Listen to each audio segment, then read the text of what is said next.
new pig today to slaughter, and I will slaughter alone because the pig is so small. Look, so I can manage that. Hello, piggy. See? I think he afraid of me. So, so now guys, I'm ready to kill the pig. This is my first time to slaughter alone. Piggy, don't afraid, okay? Eh.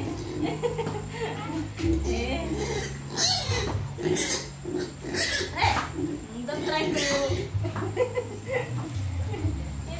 You can't escape even I'm alone. You cannot escape from me. Okay? So look at the knife, guys. It's very long. See? And then the pig is too small. So that's why it's easy to die. See? Wow, that is the pig behind me. You see? He's died already. Wow.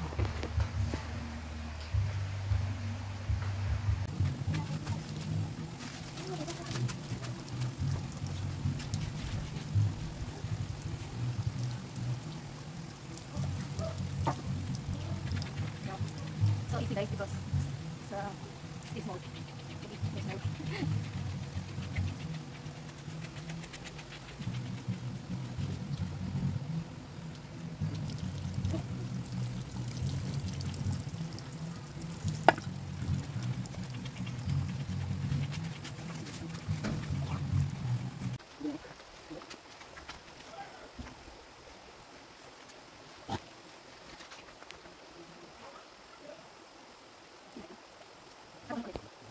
So guys, first time ko nagkatay ng baboy na mag-isa. At ngayon, first time ko rin na ako magtitimpla ng litson.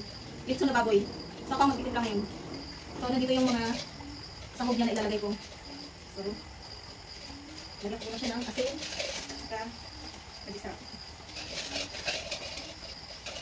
Kasi maliit lang itong baboy na ililitson natin. So huwag natin dalihan masyado yung asin.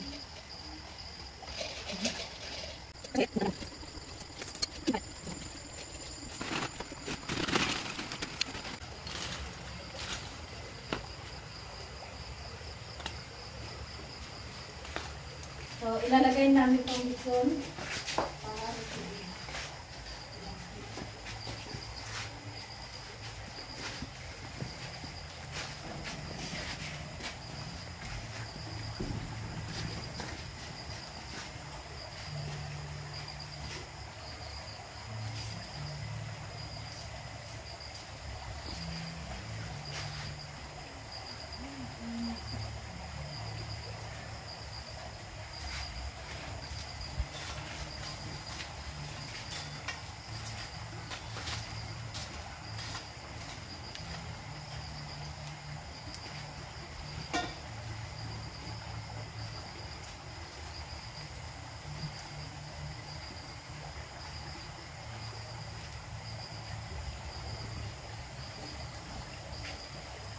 Sorry po ma.